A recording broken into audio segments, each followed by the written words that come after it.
The anniversary of someone's death can be a sad day, but it can also be a great occasion for us to remember the great things they have achieved or the great impact they may have had on other people.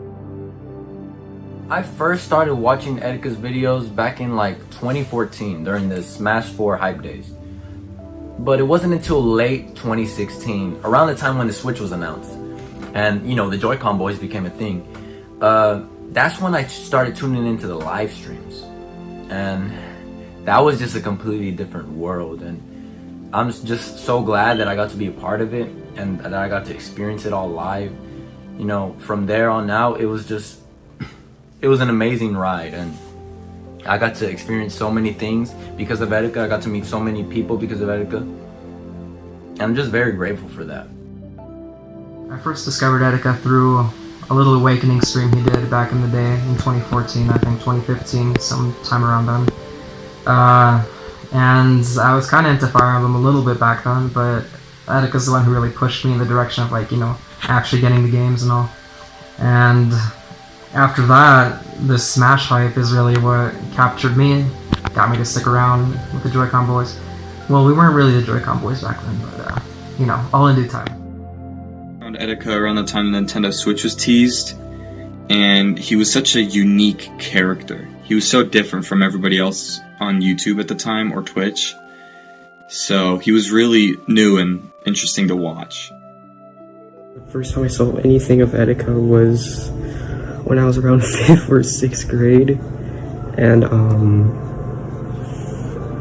it was during, I think it was his 2018 Christmas stream. I think all my friends got off that night, and I was bored, so I went onto one of his streams, and this Christmas stream, and the rest is history.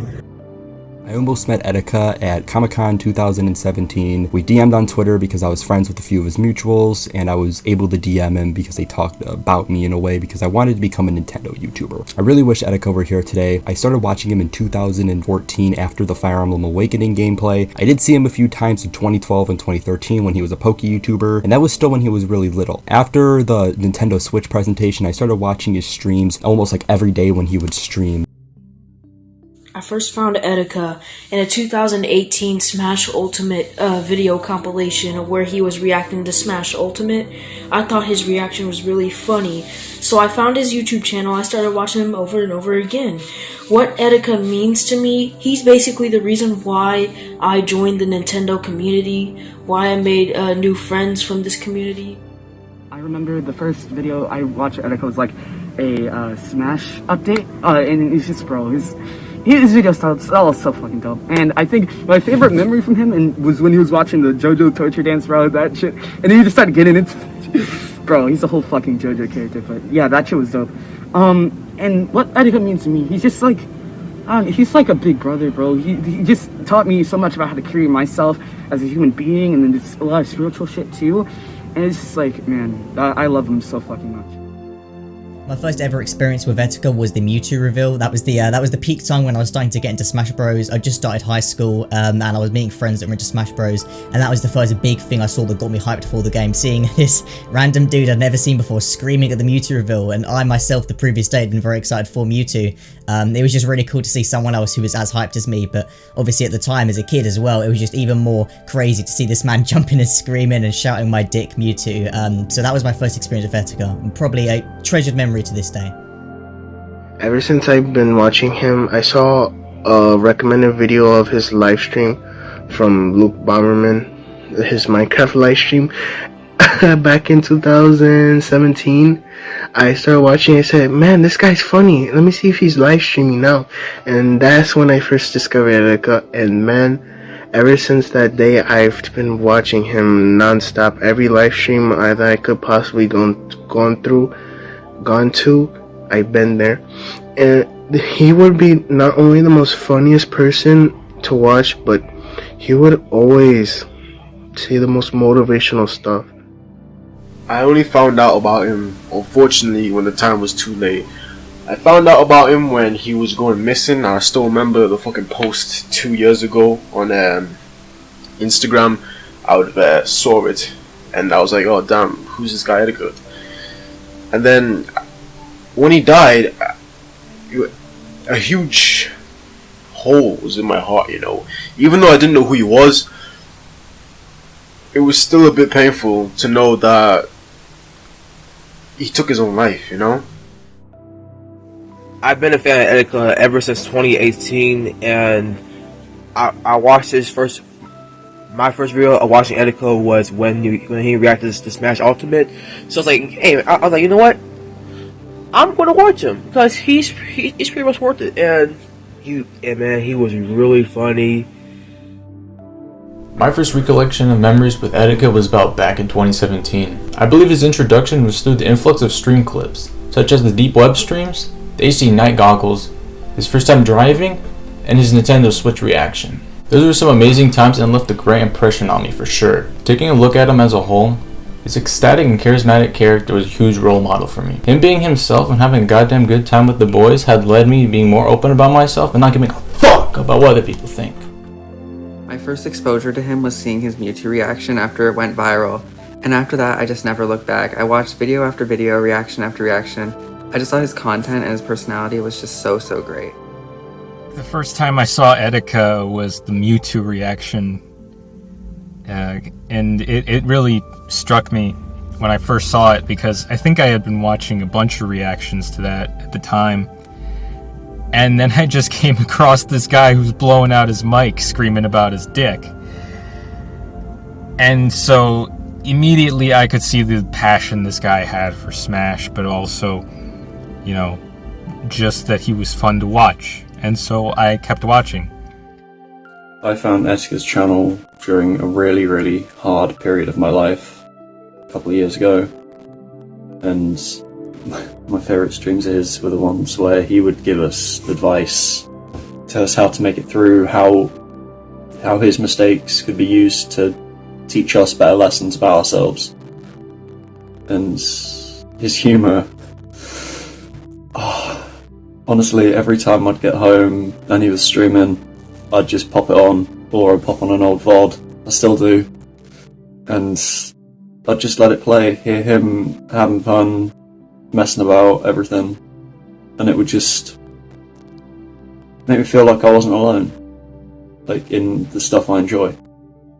But he meant a lot to me. He was my favorite content creator and still is. He's never getting topped, honestly. Let's be honest. I remember coming across your content for the first time when I was just in the 6th grade. It was during the Smash 4 hype train. Those were some pretty good times. But I think my favorite memory of you would easily be the Smash Ultimate reveal at E3 2018. I remember I was in school when you were streaming during the reveal. I was watching in school. The teacher saw me and almost kicked me out of the classroom right there. Man, that was pretty funny.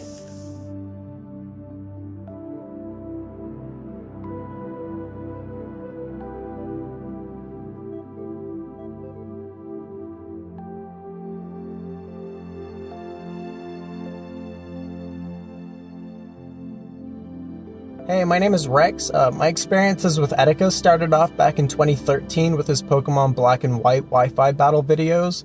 I fell away from him for probably about a year and a half. I came back whenever he did his Mewtwo reaction for Smash 4. After that day, I was a consistent everyday stream Joy-Con boy. I know there was like a period for a bit where he was like only streaming like once every couple of months, but I was always there. Even if I was at work, always there. When I first saw one of Etika's streams during his Tokyo Dojo playthrough, it took a 2 or 3 streams to get into it. But personally, Etika's personality really appealed to me, just as I'm pretty sure it did to others. Personally, what I really felt best about was how in touch with his community and the people who watched him he was. It felt like I was becoming part of a family. And I know that sounds really cliche, but the games and his personality and the Joy-Con boys was part of me. I found Etika around like 2017, my freshman year. I was not doing so well. And to be honest, like, you know, I'd spend most of my days just like staying inside, staying online, you know, that stuff. So basically when I started to homeschool, I ended up watching like Etika mostly, and I remember he used to like stream, and every stream he would go, or like he would go live, I would go to.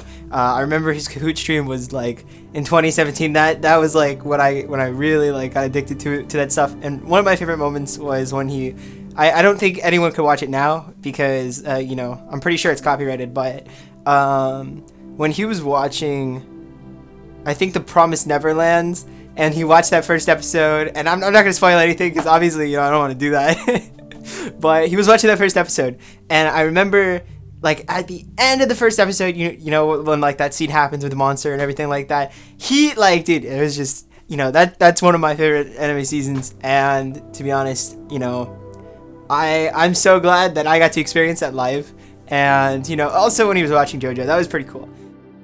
The first time I met Etika was back when he came to the Switch line. We hung out in a Starbucks, and we were all basically fucking passed out. And my favorite memory with him was honestly when I saw him at the Odyssey launch. I was very controversial, and I'm not gonna lie, I still am. But he was like hella happy to see me. He walks up to me, he's like, "Yo, my boy, like I heard a lot of shit about you. Like you very controversial, my guy." I'm like, "Yeah." And the last time I saw him was back at the Smash Ultimate line. He came to the line to visit us, and he was dancing to 6ix9ine, and he was basically blasting the music. Like he was blasting Tekashi 6ix9ine just dancing on the streets of Manhattan, and honestly, it was the best night of my life. Just like seeing him all happy. I actually found him from the Mr. Ibuki ARMS video because there was nobody else on YouTube making videos about ARMS, and I really liked the game, so that's how I discovered him. And like I said, he just taught me so much afterwards, after I became a fan. So I found Etika late 2016, early 2017 via his Mewtwo reaction. And I remember seeing it and thinking, oh, this is a funny reaction, I wonder who made this. So I went, did a bit of digging online, and I found his channel. And, you know, I started watching some of his content and started tuning in for his live streams, and they always just cheered me up. Whenever I had a bad day, you know, I would turn on, like, one of his old videos, or if there was a stream, I'd tune in for a stream, and it really helped me.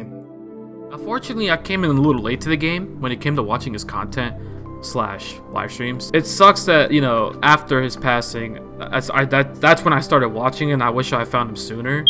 But ever since I started watching a lot of his stuff, you know, years later, I fell in love with his streams, and I feel so bad that I wasn't there. But the first time I heard of Etika, it was around the time the Smash 3DS demo got leaked, and I wanted to find footage of it, and I couldn't find anyone on YouTube with it.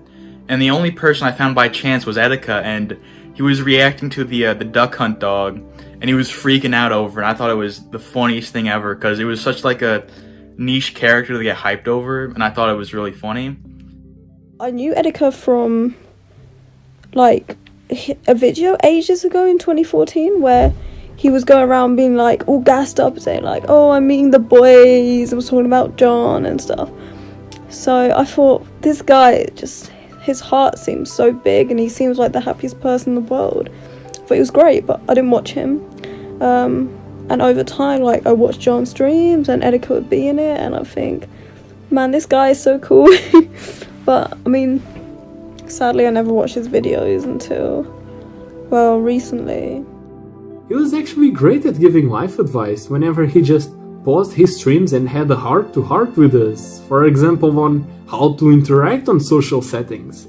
And I feel like that really changed the course of my life, and I am very thankful for that. Etika never talked much about what his end goal was, but he did mention every now and again that he wanted to build a network where people just fucking helped each other.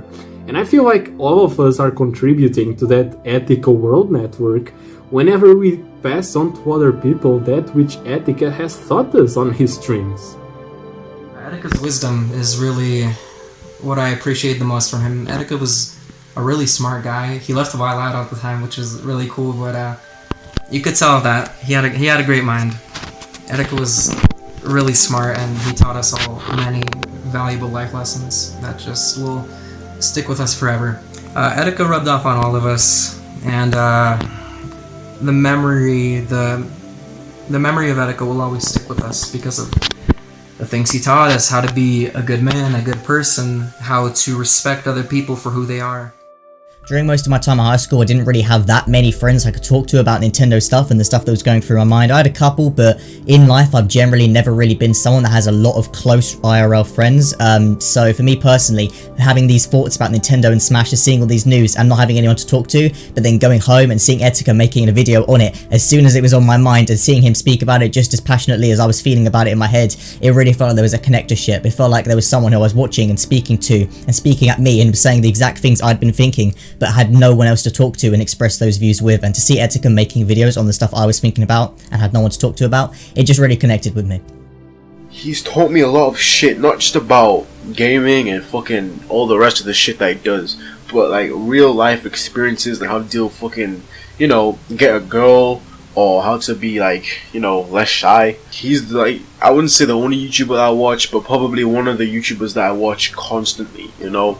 The only person that I really feel like, kind of like what James said, he said that he's more of a person to, it felt like you were with him when he was making videos. It never felt like I was just watching an average streamer making an average shitty stream. He was more like for the people. He was very expressive, man, you know, like, he's one of a kind, man, and I don't think anyone could probably replace him. I think the thing that made Etika special was his authenticity. You know, he wasn't popular for how well he could pretend to be somebody else, like an actor, or for any one singular talent that he had, like a singer or an athlete. He was popular because he was just so unapologetically himself. Even if you never met him personally, even if you only knew anything about him because of his videos, you know, it felt like you knew him. You know, it was never about being an influencer. He was just Desmond. And so I think for a lot of us, losing him felt like losing a friend, because even though it was never about being anything other than himself, he still managed to inspire and motivate so many people and be somebody that this community could rally around and just have a good time. My best memory with Etika was when the man, Sakurai himself, noticed him. I was so happy for him. Seeing how happy he was, it just made my day. I want to thank you, Desmond, for basically everything that you left. Because, you know, because of you, I met all these cool people. I met so many, you know, new friends, new, you know, people. I think one of my favorite moments, you know, after watching so much of him, you know, years later, it has to be my favorite reaction / moment of his. It has to be the Isabelle being a Smash Bros. Reveal / the new Animal Crossing game. 100% one of my favorite reactions. Like, he's holding the lotion bottles and shit. That makes it like 10 times funny. You know, just him screaming, losing his mind like always. Again, I'm like, unfortunately, I couldn't watch him live when he was around, but I'm glad I have his content to watch forever. My favorite stream Etika ever did was probably the Fruit Loop Shake Burger King one, where he just went out. It was like a live video where he just went to a Burger King for a Fruit Loop Shake. And I think it was a very wild experience because he got, like, the police got involved because someone reported a suspicious activity with a Facebook Live of all things. And that was a pretty crazy experience, and it's definitely something I won't forget anytime soon. And no one could make videos like him. Or streams. They were crazy. But they were good. And even though, like, I haven't watched him since pretty recent, I still think he's great. I would like to thank Etika for everything he's done for the Joy-Con Boys community, including creating it. Out of everything, thank you, Etika. Thank you, man. We love you. I just want to say, Etika, thank you for all the memories. Thank you, Etika. Love you. Thank you, Etika. Thank you, Etika. I hope you're living it there in heaven, man. I know you're there. Thank you, Etika. Thank you, Etika, for everything. I wouldn't be the same without you. Joy-Con boys forever. Thank you, Etika. Thank you, Etika, for everything you've done for not just for me, but for everyone. Much respect, brother. Recipes. Thank you, Etika. I wouldn't have been the person I am today. I wouldn't be confident. I wouldn't have started streaming if it wasn't for him. So thank you, Etika. And of course, thank you, Etika. Joy-Con boys for life. Etika, thank you for everything you've done to make my life better and everyone else's. And I really hope you're having a damn good one wherever you are. Thank you. Let's go. I just want to say thanks, man. You left a pretty good impression on me, a pretty big one. I'm sad to see you go. You were low-key like an older brother figure in my life. So, thank you, Etika. It upsets me that I never got to meet him in person, but one day maybe. He meant a lot to me. Thank you, Etika. I just want to honor his legacy, thank him for everything he did for us. Joy-Con boys forever. Thank you, Etika. Thank you, Etika, for all these great memories, and I'll never forget them. Thank you, Etika. You just made everyone happy, you know? Like, you were always wildin'. So, with that being said, thank you, Desmond. Etika, yo, you made an impact on so many people, and we can't express how much we miss you. Genuinely, can't express how much we miss you, man. Thank you, Etika. For all the people that you've inspired and been a role model to and had a positive influence on. I hope you're having a damn good one up there. Thank you, Etika. Etika got me through so many things, and of course I wish that he was still here to this day. But you know, the Joy-Con boys are all still here. We all still remember him. And I'm very grateful for the little time we had with Etika. Thank you, Etika. I just want to say that I will never forget Etika, no matter what, and I will always remember the things he taught me, the things he taught all of us, and he'll always be a part of us. Thank you, Etika. And I'm just really proud to be a Joy-Con boy and to be part of our community and to be celebrating the life of someone who influenced and meant so much to so many people. And so I just want to say Joy-Con boys forever, and thank you so much, Etika.